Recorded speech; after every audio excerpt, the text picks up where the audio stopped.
Great to be with you. Already we have been having a great time. And so I'm very, very excited to be a part of this workshop, and thanks Passion and Purity and Family Life Ministries. Really great job. Put your hands together for them. I think it's an awesome opportunity. So I remember when I was about 18 years old, one day I got up and I hated my mother. By the way, I need to tell you, I was a Christian, water baptized, Holy Ghost filled, Jesus on my mind, and running for the prize. But I got up and I hated her. Why did I hate my mother? Well, I grew up with my grandmother for 17 years. My mother had me when she was 17.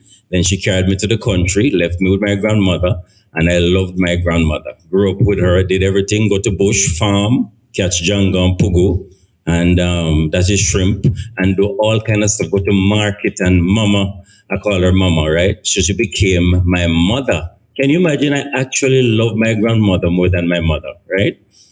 And that's how it goes, because she was very present in my life, very present. And she was the one that told me about the Lord, and she said, you must have faith. And I grew up to be a Christian because of her. Well, fast forward, and I had to now migrate to Kingston. I got my visa. I landed in Kingston from Cedar Valley, right? And I'm now living with my mother. My mother by this time was married, and she had children inside of the marriage. So this is a blended family structure, right? And I felt like an outsider. My stepfather did his best, but I still felt like an outsider, because while the children in the marriage could open the refrigerator, I couldn't open the fridge, right? Because it was kind of just strange. And I just got up and I said, I don't like this woman. I don't like this woman. I didn't want to eat any food around any table with her at all, even though she was the one that was present in my life, in the sense that she was working and sending up money for me in the country. My father was not in my life. He had migrated to somewhere they call foreign, and he never came back, right? But he was out of my life. But she was the only parent present, but I still hated her, because as a teenager, I never understood some things. I never understood what was happening, and I blamed her for the absence of my father. Even though she was very present, she got it from me because I blamed her. I used to fantasize about my father. My father fly helicopter. He's a helicopterist. I never know. When I read the literature, there's this phantom we create in our minds, right? Romanticize the absent parent, while the one that is present, we're giving them gungo in the country. That means like hell. We're giving them all the wrong stuff. So I prayed and I said, God, help me to love my mother. And I got up the next morning and I still hated her. So I go down and I said, Jesus, please open my heart and give me love for this woman, because she's the one here for me. And I got up and I still hated her. I was frustrated. I said, God, I am begging you, please, by the power of your Holy Spirit, just put some love inside of my heart for this woman. And when I got up, I still hated her. So I said, God, I don't understand this. And I said, how am I going to have a relationship with my mother if I don't love her? And the Spirit said, I didn't say you shouldn't feel like you don't need to feel like you love her. You just need to love her. And I said, what does that mean? He says, I want you to do the work of love. That's how the Holy Spirit was speaking to me. And then I got it. I got up the next morning and I said, good morning, mommy. She said, good morning, son. She was shocked. It's the first time I'm saying good morning. Then I am saying to her, is there anything I can help you with? She said, sure. Wash your dishes. Let me tell you, teenagers, if you want to shock your parents, ask if you could help them. Can you imagine? Shock them. Just, mommy, daddy, can I help? Whoa. So she was shocked. And then while we are talking, I'm washing dishes. One day I got up and I loved my mother. Sometimes you have to do the work of love even though you don't feel it. It's by faith. It's not being hypocritical. It's just being obedient to God. If you wait to try and love your enemy, you'll never love your enemy. No, honestly, can you remember waiting? God, help me to feel this wonderful love towards my enemy. it will never happen. But when you're obedient to God, obedience is what? Better than sacrifice, to hearken than the fat of rams. And I'm just saying, teenagers, you're not going to understand everything. You're not going to understand, because where you are in your stage of development, you don't have all of those experiences. And then the parents who are going to have difficulty understanding the teenagers as well. So we're talking about how to empower your teenager, and specifically the strong-willed adolescence, the period of life during which one moves from being a child to an adult. According to psychologist Eric Erickson, many of us are familiar with that. That's the time where you have identity formation versus role confusion. What are we talking about? The teenager, and generally speaking, maybe from about 13 to 19, roughly, the teenager wakes up and the question they're asking themselves is, who am I? Who am I? I am no longer a child. Sometimes we say adolescence. Don't talk too loud, let them hear. But this is the transition. They're leaving childhood, and the next transition is adulthood. So sometimes you say, yep, you're going like you're a woman. Yeah. Next stage, a woman. Are you going like you're a man? True. Because the next stage is man. So a lot of changes, and parents, this is it, because many parents lose their children during this stage because it is a time of storm and stress. It is the most difficult developmental stage in a human's life, according to the research. So you have to fasten your seatbelt. Put on your seatbelt, It's going to be rough. No, sometimes it gets worse before it becomes better. I have to just tell you, not too good news, but it's true. You have to take a deep breath, fasten your seatbelt, and know that it will not last. It will not last. What is more stressful than being a teenager? Anybody want to answer that? Anybody? Being a parent of one. No, it is true. You really would love them to grow up to be well-adjusted adults, right? And make their meaningful contribution to planet Earth. This mom was having some problem with his son, little Johnny and big Johnny. They weren't understanding mathematics.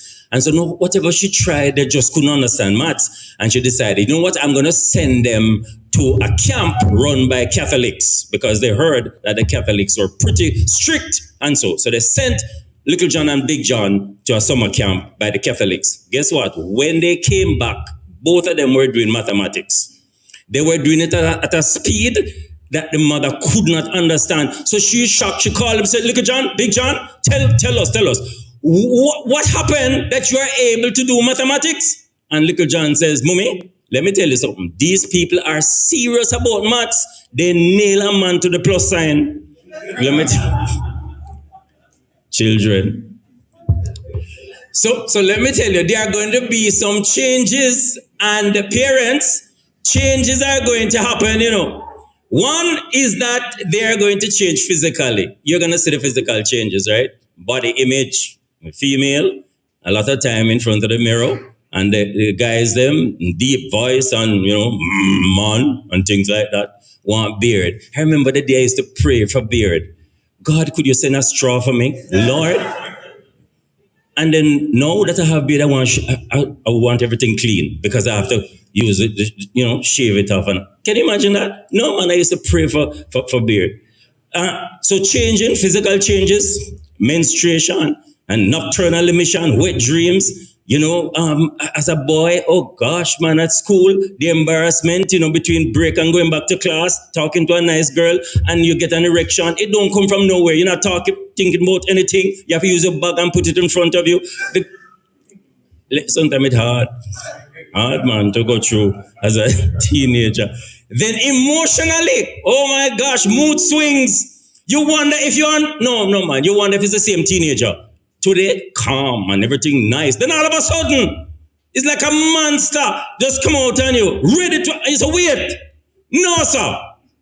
And this girl, why is she behaving like that? Because that is what is happening, hormonal changes. And teenagers are trying to understand themselves too. They are changing so rapidly, they don't even know where they are.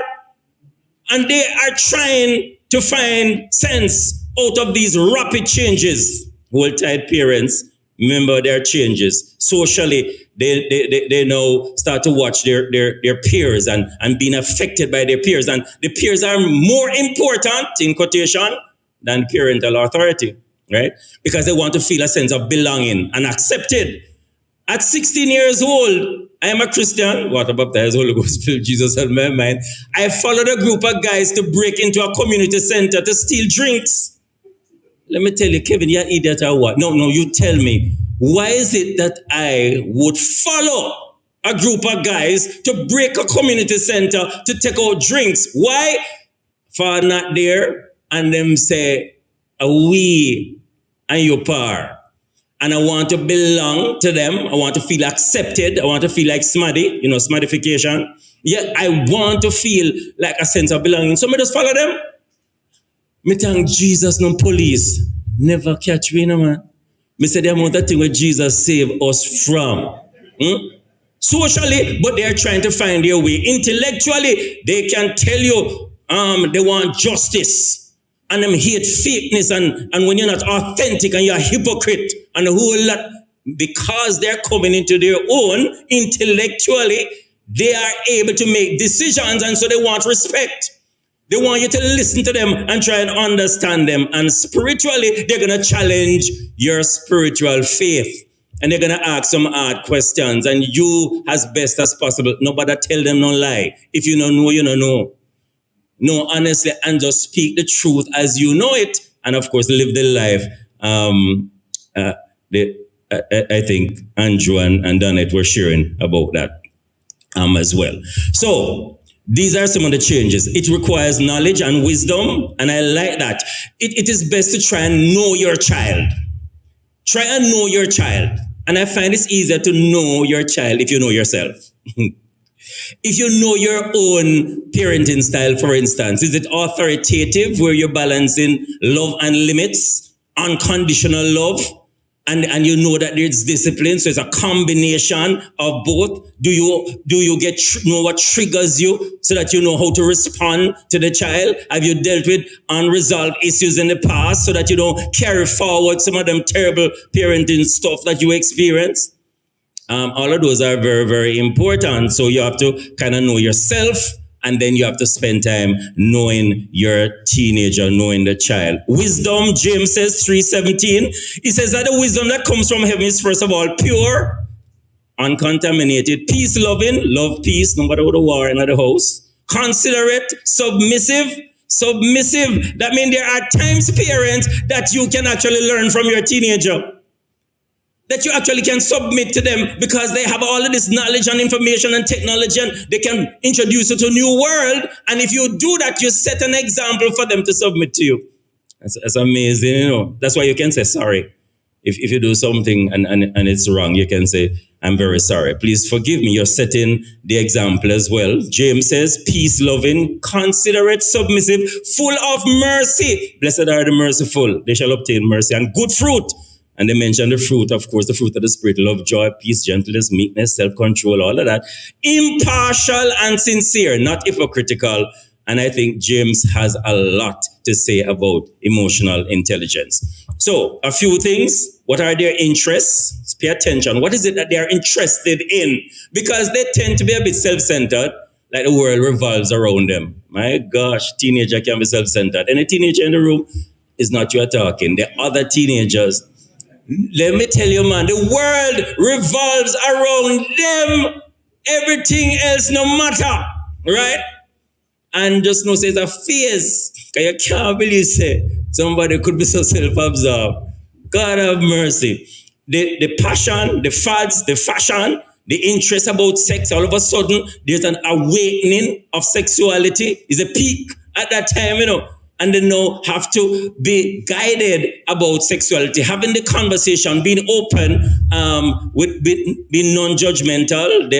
They're looking at their body image, muscular or shapely, and comparing themselves with those people in the magazine and all of that. I remember when I was a teenager, I used to wait until everybody come out of the changing room. Everybody have to leave the changing room, then me go change, because when we look at the man, it's like everything just look big and my one kind of smallish. I said, Jesus have mercy. I wonder what is happening here, so. I never know, say, people develop differently. And then in the long run, everything level off. I'm just telling you, teenagers, you're all right, you're okay, you're fine. Yeah, everything will level off all of a sudden. So accept yourself as fearfully and wonderfully made in the image of God. God created you to be beautiful, and you're gonna grow to be doing well. So they are seeking independence, pulling away, but they still need a home base where they are accepted, they are encouraged, they are supported and guided. They need this home base. Even though they want the separation, they want you to be still present and to love them and to guide them and to encourage them and to empower them while you give them space. So you shift and come alongside them. During adolescence, nothing is more important than the relationship between parents and teenagers. They still yearn for the relationship, but it just has shifted. So give unconditional love, make eye contact, physical contact, focus attention, and use empowering words. I remember I had to travel some time ago, and my son said he missed me. I would call him. So 21 days overseas, the longest I was going to be separated from him. And then we used to talk on the phone, and he said, "Daddy, I miss you." And I said, "Yes," and I feel excited about that, And I felt I want to ask him, "Why is it that you miss me?" Because I used to, teach him Bible stories and pray for him and all of that kind of stuff. And then I said, "Tell me something, Samuel, why you miss me?" He says, "Daddy, I miss the wrestling." What a spiritual answer. No, man, I thought you were going to tell me that some Bible passage. He said, "I miss the wrestling, the physical touch, the contact that we were having. That is what he missed." And that can be used as leverage. You play and you pray with your teenager. The strong-willed child, the strong-willed child or girl or boy who is temperamentally gifted with great power of self-determination to direct, to persist, to resist, and to prevail. This is what the strong-willed child is going to do, One, they are blessed with this power of self-determination, and they want to direct things. They're very persistent. They will resist you, and in their mind, they will prevail. And by the way, when they're teenagers, they're strong, Some don't know how you're going to meet for them strength. Especially all the boys, God have mercy, testosterone. So with that kind of attitude, the teenager is easily frustrated, and he needs to be taught self-management skills. How to deal with the frustration, how to communicate and to act out instead of being acting out in tantrum of anger, how to delay gratification. So parents, you have to recognize that this is your gift. God has blessed you with a strong-willed child, and that strong-willed child is so determined. And our son was a strong-willed child. If you tell him run, him walk. And it's just amazing. At one time, the teachers used to call and say, "Mr. Bailey, could you come to the office?" And I'd go to the office, and they said, at that time, this was just a covenant, and they said, "We have to paddle your son, because this is what he did. He punched a boy in his nose." So I called Samuel and I said, "Samuel, did you punch a boy in his nose?" He says, "No, Daddy, I punched him on his nose." No, I told him to speak the truth. So he's speaking the truth. Then the next time now, the teacher leave her patty into the classroom and him collect the two patty and share them up. So, no, man. And when they call you, man, because they say, Mr. Kevin, Kevin, it don't look good, Like people know your name and know you. It don't look good. Every time we call you, I said, "God have mercy, how can I embarrassment this for me?" But I'm learning something, because many times we are behaving out of our embarrassment, and we're not looking at what is good for the child. And I had to use that to be able to guide him. So a few things I'd like to say. The thinking of a strong-willed child can be distinguished from a temperamentally more compliant child. The compliant child, when they are denied, they get sad, disappointed, but after a while they move on. They're able to process it and move on. Not so with a strong-willed child. What is happening in his brain or her brain is, if I want something, I must get it. I am entitled to it. If I don't get it, I will be angry. And if I am angry, then I will get my way. So in the head, this is what is running, is that at the end of it, anger is going to help me to get my way. I saw it in our son. So when he's very angry and he's, opening his eyes and behaving a particular way, and he thinks he's going to get it, I would say to him, when you calm down, we're going to have a conversation. You are not going to get anything with this anger. And I just finished. I said, yes, when you calm down and we're able to talk, then we can have a conversation. Take a deep breath. And he's asking for something and he's angry. And I said, because you're disrespectful, I can't have a conversation with you. I want to hear what you're saying, but could you say it again so I don't feel disrespected? And then take a deep breath. Because I can't have this conversation unless we respect each other. Do I disrespect you? Do I disrespect you? No. And that's why, as parents, try not to disrespect them, right? Because you're setting the example, Do I do that to you? No. And now he's able to process it. There are 3 developmental engines, parents, that you have to look at with a strong-willed child. 1, there's a drive for separation, for more social distance. They're pulling away. Social distance, drop me off, yaso. Me no want you to come too close to my friends, them. Me no want you call me certain name in front of my friends, them, etc. So there is this pulling away, social distance. That's the first drive, separation. Secondly, the drive for experimentation, to explore older experiences. They want to experiment some things that say them big. So there's this curiosity to act bigger and to experiment with older stuff. Then there's a drive of opposition to operate on their own term. After all, I am now a different person. So a few pointers. Don't make a hard, willful situation worse. This is going to be a difficult time, so don't make it worse. Don't catastrophize the situation. Expect more limit testing. Expect it. No, when I say expect it, it don't mean you endorse it, but you expect it. It means be prepared for more opposition through argument and refusal. Sometimes they're very argumentative and they just refuse to do things. And you can't beat them with the argument because they have more energy. And the more you talk, in fact, it feeds them.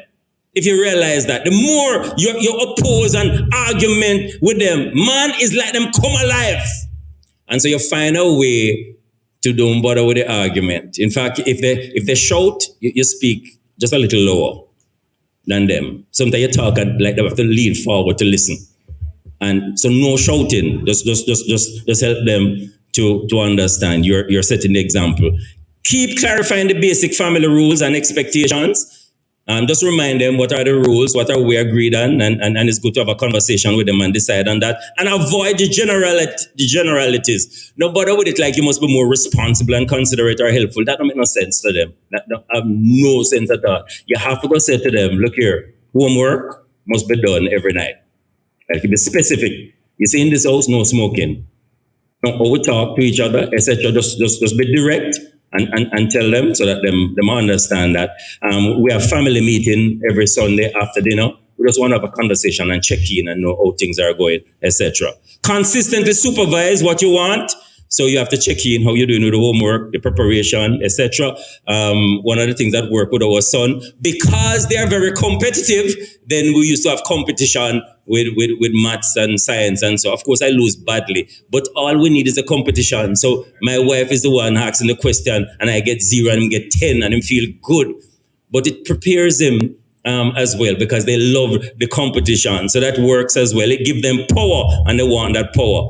Address the choices. When you're instead of attacking their character, you're such an idiot when they do something wrong, then just address the issue and the consequences for violating the rules as well. Allow for natural consequences. This one can be very hard. NC, natural consequences. And I used to say to my wife, you see me not here, baby, natural consequences. We don't talk, because if I talk 3 times and 4 times, and so I said, well, let him suffer it then. Let the teacher give him an F. Let him know, say, this is so and so, and then he will know how it feel. And she said, I said, yes. Because if him don't learn it inside the home, then the society are going to teach him. And a prison that, and all of that. So there has to be a time for natural consequences. You take a deep breath and you allow the natural consequences to run. Treat the problem as the exception though, not the rule. So guess what? Don't categorize them or characterize them as a bad child. That is not godly. So find areas of success, catch them doing good. What are the things that they're doing good? Because many times, you know what happened? We spend a lot of time correcting because we haven't taught. If you teach, then you will have less correction. And so many times we are trying to correct things we have never taught. So we have to make sure that we're teaching them. My son said one day, Daddy, can you teach me how to peel an orange? In the country, nobody taught me how to peel an orange. I take the knife, an orange come to me, and I just peel it. Me say, nobody teach me. And I'm about to say, what kind of foolishness is this? Take the knife and peel the orange, youth. And that I'm about to say, and I take a deep breath, wisdom. And I said, bring the orange, come, bring the knife. And I just show him how to peel orange. And I said, try it. And him try it. Never good. So I said, try it again and another one. Until him get it. And I said, thank you, Daddy. You know what that did? It gave him confidence to come to me if he's having problems. He's able to come and say, Daddy, this and so, this girl said, she want to do this with me. And, said that, what do I, up to this day, he'll call and say, what do I do with this and that? Because he felt safe.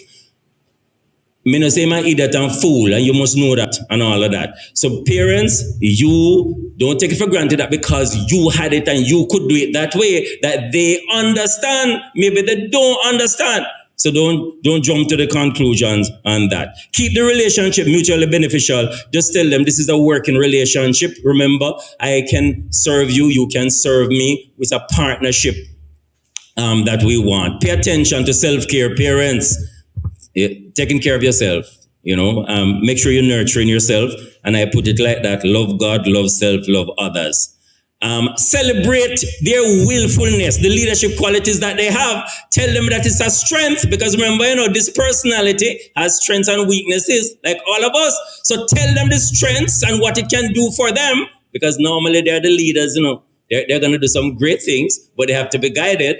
And then the weaknesses now are opportunities for growth and development. Let them know that this is how they can grow and develop and change and become better by looking at their weaknesses as well. So whichever state they're in a winning position, right? Their strengths, celebrate it, maximize it, build on it. But the weaknesses are opportunities for growth and development. So you place them in a good position as well. Lead by example. Show them how to manage frustration and anger. Parents, you are the parents. Why is it called parenting, not childrening?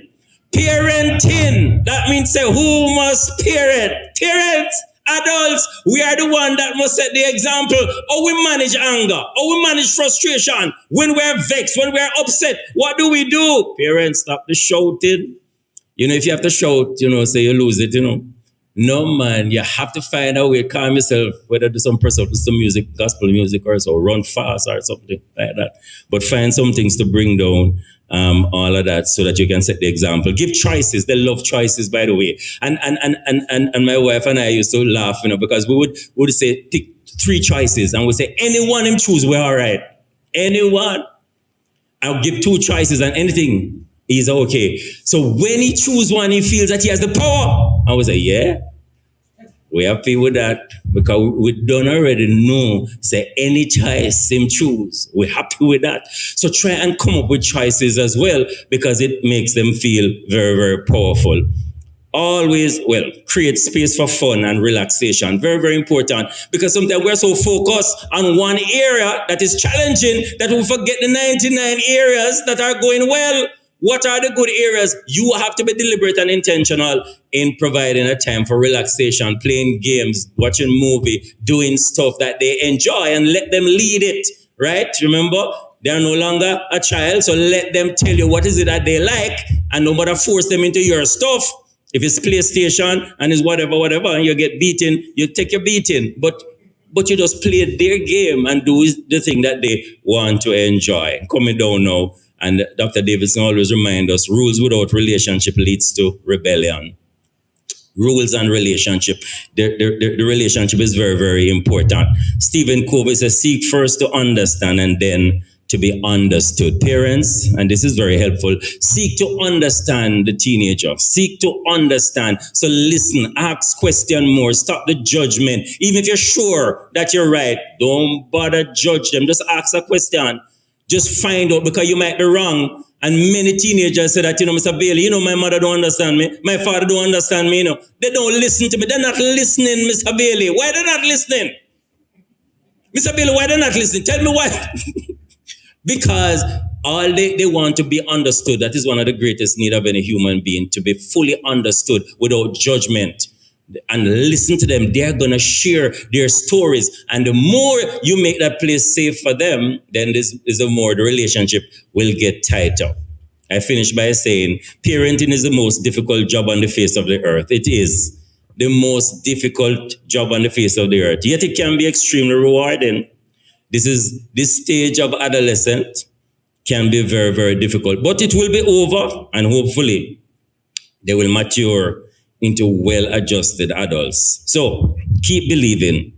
All things are possible if we only believe. Thank you. Thank you.